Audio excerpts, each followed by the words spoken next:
आत्मा त्वं गिरिजामतिः सहचरा प्राणः शरीरं गृहं पूजा ते विषयोपभोगरचना निद्रा समाधिस्थिति संचारः प्रदयो प्रदक्षिणविधि स्तोत्राणि सर्वागिरो यद्यत् कर्म करोमि तत्तदखिलं शंभो तवाराधनम। परम कृपाळु परमात्मा ભગવાન શિવના ચરણોમાં વારંવાર પ્રણામ। જે પરમાત્માએ આપણે આ પવિત્ર મનુષ્ય દેહ આપ્યો છે, એ મનુષ્ય દેહથી ભગવાન શિવની ભક્તિ કરીએ, કારણ કે 84 લાખ યોનિમાં માત્ર મનુષ્યનું શરીર એવું છે જે ભગવાનની ભક્તિ કરી શકે। એમાં પણ શ્રવણમ કીર્તનમ વિષ્ણુ સ્મરણમ પાદ સેવનમ અર્ચનમ વંદનમ દાસ્યમ સખ્યમાત્મ નિવેદનમ। નવધા ભક્તિ આપણા શાસ્ત્રોમાં વર્ણવિત છે। તેમાંથી પહેલી ભક્તિ એટલે કે ભક્તિનું પહેલું પગથિયું, જેને શ્રવણ ભક્તિ કહેવાય, એ શ્રવણ ભક્તિથી આપણે ભગવાન શિવની કથા સાંભળીએ। આમ પણ કહેવત છે, શ્રાવણે શ્રવણમ શ્રેષ્ઠ, શ્રાવણ મહિનામાં સાંભળવું ખૂબ શ્રેષ્ઠ છે। ઋષિઓ પ્રશ્ન કરે છે કે હે સૂતજી, ભગવાન શિવની માયાથી મોહિત બનેલા નારદ છે એ શું કરે છે? રુદ્રગણોને શ્રાપ આપ્યો, એ રુદ્રગણોનો અવતાર કયો થશે? અને ભગવાન વિષ્ણુ ઉપર ક્રોધ કરી અને નારદજી છે એ વિષ્ણુ ભગવાનને શા માટે શ્રાપ આપે છે? એ બધું વર્ણન અમારી પાસે કરો। સૂત કહે છે, હે ઋષિઓ સાંભળો, માયાથી અતિ મોહિત થયેલા નારદ ઋષિ છે, બંને રુદ્રગણોને શ્રાપ આપ્યો, છતાં શિવની ઈચ્છાને લીધે મોહનિંદ્રામાંથી જાગૃત થયા નહીં। એટલે વારંવાર ભગવાન વિષ્ણુએ કરેલું કપટ વિચારીને અત્યંત ક્રોધિતપણે ત્યાંથી વિષ્ણુ લોકમાં ગયા અને શ્રી હરિને માર્મિક કટુ શબ્દો કહેવા લાગ્યા। હે વિષ્ણુ, તમે અતિ દુષ્ટ અને કપટી છો, તમે સમસ્ત જગતને મોહ પમાડનાર, માયાવી અને બીજાના ઉત્કર્ષને સહન નહીં કરનારા છો। તમારું અંતઃકરણ મલિન છે, તે જાણીને હું આજે તમને બ્રહ્મ તેજના બળથી શિક્ષા કરું છું, જેથી આવું કામ ફરી કરવા તમે તત્પર ન થાવ।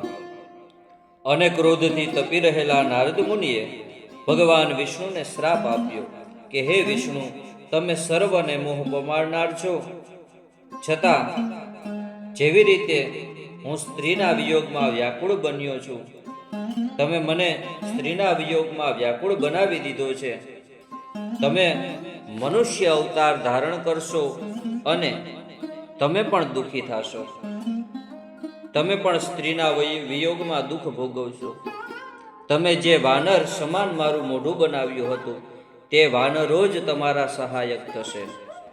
બીજાને સ્ત્રી વિયોગનું દુઃખ દેવામાં તત્પર રહેનારા તમે સ્ત્રી વિયોગનું દુઃખ પામો અને મનુષ્યની ગતિ પામી અજ્ઞાનથી મોહિત થનારા જેવી તમારી સ્થિતિ થાવ। આવો ભગવાન વિષ્ણુને શ્રાપ આપ્યો। શ્રી હરે ભગવાન શિવની આજ્ઞા, શિવની પ્રશંસા કરવા લાગ્યા અને શ્રાપ સ્વીકારી લીધો। જે થઈ રહ્યું છે એ બધું જ શિવની ઈચ્છા છે, આવું ભગવાન વિષ્ણુ વિચારે છે। ત્યારબાદ જે માટે પોતાની માયાથી નારદને મોહવશ કર્યા હતા, તે માયાને પાછી ખેંચી લીધી। માયાનું આવરણ જેવું હટ્યું, નારદ મુનિ પહેલાની જેમ શુદ્ધ બન્યા, તેમની વ્યાકુળતા જતી રહી અને બોધ થવાને લીધે વિસ્મિત થયા। પોતાના બ્રહ્મને જાણ્યા પછી નારદ તુરત ભગવાન વિષ્ણુ, ભગવાન નારાયણના ચરણમાં પડ્યા। વિષ્ણુએ તેમને ઉઠાડ્યા એટલે નારદે હાથ જોડીને કહ્યું કે હે નાથ, માયામાં પડેલી મોહવશ થયેલી મારી દુષ્ટ બુદ્ધિને કારણે મેં તમને ન કહેવાના વચન સંભળાવ્યા। મિત્રો, ઘણી વખત માણસ ક્રોધમાં, મોહમાં એવા શબ્દ બોલી જાય જેનો પશ્ચાતાપ પછી થતો હોય। નારદજી સાથે પણ આવું જ થયું। જ્યાં સુધી માયાનું આવરણ એની સામે હતું ત્યાં સુધી પોતાના જ સ્વામી વિષ્ણુને ન કહેવાના વચનો કહ્યા, પણ જેવો માયાનો પડદો હટી ગયો એટલે પોતાની ભૂલ સમજાણી। માણસને પોતાની ભૂલ સમજાઈ જાય ને, એને જ માણસ કહેવાય। अगर गलती रुलाती है तो राहें भी दिखाती है, मनुज गलती का पुतला है जो अक्षर हो ही जाती है, पर जो कर ले ठीक गलती को उसे इंसान कहते हैं। ભૂલ માણસને રોવડાવે પણ રસ્તો પણ બતાવે કે હવે બીજી વાર આવું ન કરાય. નારદજીથી ભૂલ થઈ છે અને ભગવાન નારાયણની માફી માગે છે. મારી દુષ્ટ બુદ્ધિએ આ પાપ કરાવ્યું છે, એ સાપને મિથ્યા કરો. મને કોઈ પ્રાયશ્ચિત બતાવો જેનાથી મારા સર્વ પાપો નાશ થાય. ભગવાન વિષ્ણુએ નારદ મુનિને કહ્યું, હે મુને, તમે હવે ઉદ્વેગ ન કરો. મદમાં મોહિત થયેલા તમે શિવની આજ્ઞા ન માની, તેમના વચનોને ગણકાર્યા નહીં, એટલા માટે શિવે તમને આ ફળ આપ્યું છે. શિવની કઈ આજ્ઞા ન માની?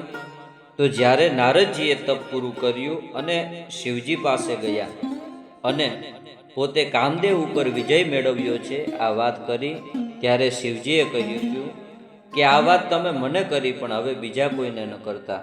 છતાં પણ બ્રહ્માજીને અને વિષ્ણુ ભગવાન પાસે જઈ નારદજીએ આ વાત કરી. પોતાથી મોટાઓની આજ્ઞા નથી માનતા. આ કારણથી વિષ્ણુ ભગવાન આને શિક્ષા, નારદજીને શિક્ષા કરવા માટે આ બધી માયા કરે છે. મહાદેવની ઈચ્છાથી જ આ બધું થયું છે. તમને આ ફળ મળ્યું છે. ભગવાન શંકર જ સર્વના સ્વામી છે અને ગર્વનું ખંડન કરનારા છે. હવે તમે સઘળા સંશયને ત્યજી નિરંતર ભગવાન શંકરનું યશોગાન કરો અને નિત્ય અનન્ય ભાવથી ભગવાન શિવના શતનામ સ્તોત્રનો પાઠ કરો. જેમાં ભગવાન શિવના 100 નામ આપેલા છે એવા સ્તોત્રનો પાઠ કરો. નિત્ય ભજન કરો, નિત્ય યશ ગાઓ, નિરંતર તેમનું પૂજન કરો. જે શરીર, વાણી અને મનથી સદાશિવને શરણે જાય છે તે જીવન મુક્ત અને પંડિત કહેવાય છે. શિવ પૂજનથી જેટલા પાપો નાશ પામે છે તેટલા પાપો આ જગતમાં અસ્તિત્વમાં પણ નથી.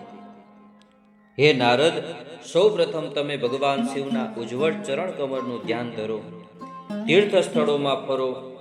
આ યાત્રા પર્યટનમાં પરમાત્મા શંકરના અનુપમ મહાત્મ્યના દર્શન કરતા કરતા છેવટે તમે ભગવાન શિવની પવિત્ર કાશીપુરીમાં જાઓ. ત્યાં જઈ સ્નાનાદિથી પવિત્ર થઈ ભક્તિપૂર્વક ભગવાન વિશ્વનાથના દર્શન કરો. એમની સ્તુતિ અને વંદના કરવાથી તમે સંશય રહિત થશો. ત્યારબાદ તમે ત્યાંથી મારી આજ્ઞાથી તમારા મનોરથ સિદ્ધ કરવા માટે બ્રહ્મલોકમાં તમારા પિતા પાસે જાઓ.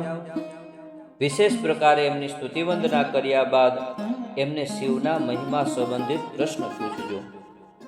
તમારી ભાવના જોઈને શિવ ભક્તોમાં શ્રેષ્ઠ એવા તમારા પિતા બ્રહ્મા તમને ભગવાન શંકરનું મહાત્મ્ય તથા સતનામ સ્તોત્ર સંભળાવશે. હે મુને, આજથી તમે ભગવાન શિવની ભક્તિમાં સદા તત્પર રહેનારા ભક્ત થાવ. શિવ તમારું કલ્યાણ કરજો. ભગવાન વિષ્ણુ આ પ્રકારે નારદને ઉપદેશ આપી ભગવાન શિવનું સ્મરણ વંદન કરી સ્તુતિ કરીને ત્યાંથી અંતર ધ્યાન થયા. તો મિત્રો, આજની આ દિવ્ય કથામાં આટલું જ. ફરીથી મળીશું આવા જ અધ્યાયો સાથે, ભગવાન શિવના મહિમા સાથે. એક વખત બધા મિત્રો ઓમ નમઃ શિવાય કમેન્ટ જરૂર કરજો. બધાને જય માતાજી, જય દ્વારકાધીશ અને મહાદેવ હર.